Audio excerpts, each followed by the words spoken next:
Okay, I want to show you how we configure the BTUs, and this is, instead of just using temperature alone, we're going to be having BTUs, that is the amount of heat in the substance. We're also going to be having the sensible heat, but we're also going to have to know the specific heat of items too. Well, one of the most common things that we have on this earth is what? Water. Okay, well, let's use water for example. Here's going to be our problem. I'm going to take 10 pounds of ice at minus 40 degrees Fahrenheit, and I want to raise it to 215 degrees Fahrenheit, okay? And you know that it's going to be steam at that particular temperature. And my question is, how many BTUs will it take? Okay? Well, we got to know several things. First of all, let's build us a chart here. Okay? Let's have our BTUs across the bottom, and let's have our temperature in Fahrenheit up the scale here.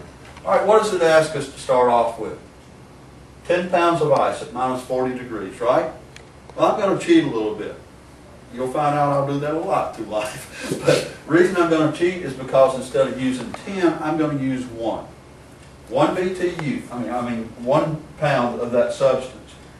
And as I go through here, I'm going to write down what I get. Okay, we start off at minus 40 degrees ice. Now, as I add the heat to there, I'm going to eventually bring it up to 32 degrees. Okay. This is sensible heat as it increases in temperature. I need to know, number one, how many degrees change. Well, the only way I can know that is because this is a minus number and this is a plus number above 0. I need to add the two together, which gives me how many BTU change, temperature change, how many degree change? 72. 72. So I take 72 degrees times the specific heat of ice, which is approximately 0.5. That is 0.5 BTUs per pound it takes to raise the ice 1 degree. So I can take that, put that number here. So now I need half of 72, which is,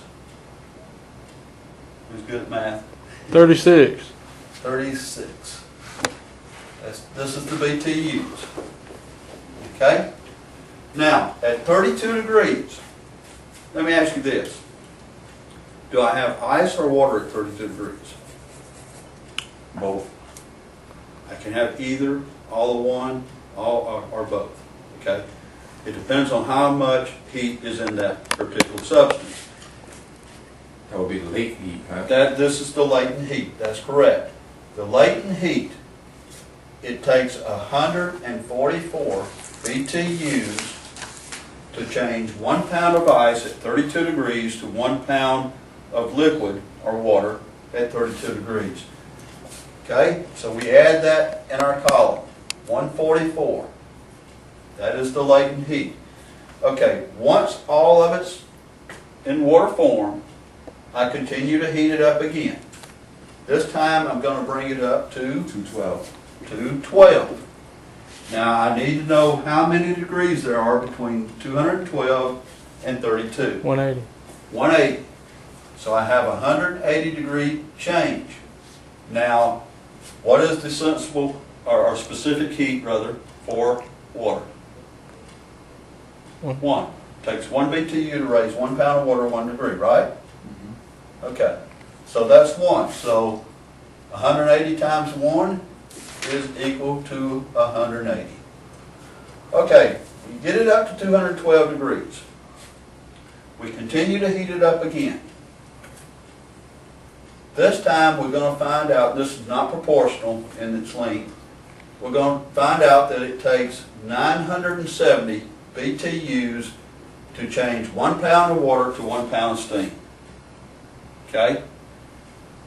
That again is the latent heat. A lot of folks say, wait now, you just said 1 pound of steam. We're not used to seeing gas measured with weight. You can have 1 pound of steam just like you can have 1 pound of air. Okay? It's just in a different form. It doesn't go away. We don't get rid of it. It just expands a lot. It takes up a lot more room. Somewhere in the neighborhood of about 900 to 1,000 times as much room for that 1 pound of steam as it would be 1 pound of water.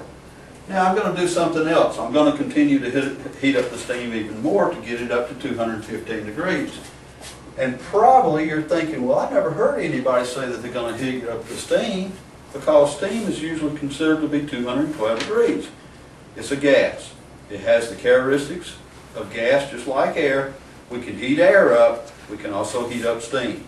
So we're going to bring it up to 215 degrees, and it takes approximately 1/2 of a BTU per pound, again, very similar to the ice. It's not exact, but it's very close to what we're doing. And we move 3 degrees, 3 times 1/2 is going to be 1.5. We can add this column up. Somebody that can add it up, tell me what you got. Holy moly.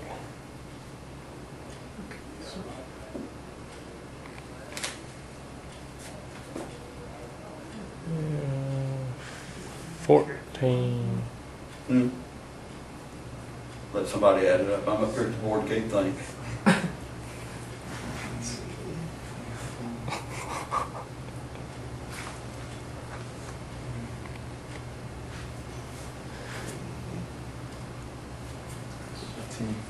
Um, 141.5. 141.5. It doesn't really sound high enough. It's got to be higher than that because I got 970 here. So maybe 14. Say it again. 141.5. Maybe 14. Well, let's do it. Let's do it. Right, 5 would be 11. 11, 4, 8. 12, 13, 14, 38. Uh-oh. I don't know, I have no idea. Okay. Stop the camera for just a minute. Okay. All right, we took a few minutes because I didn't have that many fingers and toes. So we took a few minutes and added up what we had, and we come up with 1,331.5 BTUs to make this change from 1 pound of ice to 1 pound of steam at 215 degrees. Now, our problem asks for 10 pounds, so what are we going to do? We're going to multiply this times 10, and we come up with 1,331.5, like that right there, okay? Now, if we had had 5 pounds, we could have multiplied this times 5, come up with that. If we had 1/2 pound, we could have multiplied it by half. That's the reason I like to use 1 pound of the substance, then multiply it by whatever the volume or the amount that I have. Now, all of this is interesting, but it doesn't tell us a whole lot about refrigeration. But there's some terminology that we're about to show you here. And I'm going to use a little something here. You notice this right here? That's a big number. Look at this number. Okay. I like to say, let's put this into something that we can understand a little better, make it close to home. If we decide that we're going to have a party, now I'm talking, we're going to need an ice chest to keep our drinks cold, right? So we go and we get some ice. Now, ice is not usually going to be at minus 40 degrees that you get out of a grocery store, but we'll say that we know somewhere that is. So we go and we get us 10 pounds of ice. And as that ice melts, the most BTUs that it could get going from minus 40 up to 32 would be 360 BTUs. But look what happens when it starts changing from ice to liquid. As it melts, it's going to be 144 BTUs per pound. If we had a 10-pound bag, we would have the availability of 1,440 BTUs to help keep our product cold. Okay? It would soak up the heat from the product as it melted. That's quite a difference. Quite a difference. Well, in our refrigeration systems, it's hard to move a solid. Now don't get me wrong, ice was used as in the refrigeration industry in many years past, and still is from time to time. But it's hard to move a solid. But we can move a gas and a liquid through pipes. Now look at this nice figure. 970 BTUs per pound for water. Now this is water. The refrigerant's going to be a little different. Every refrigerant's going to have its own characteristics. But it gives us the opportunity to transfer heat from one place to another by moving that gas and liquid. And that's what this number is all about. This is the one that counts. Now, I want you to know some more terminology. Anything above the boiling point, temperature that is, above the boiling point, is considered to be superheat. In other words, if I'm at 215 and I know the boiling point is 212 at atmospheric pressure, I have 3 degrees of superheat.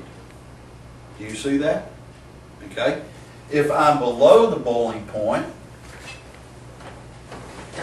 Subcooling? is subcooled.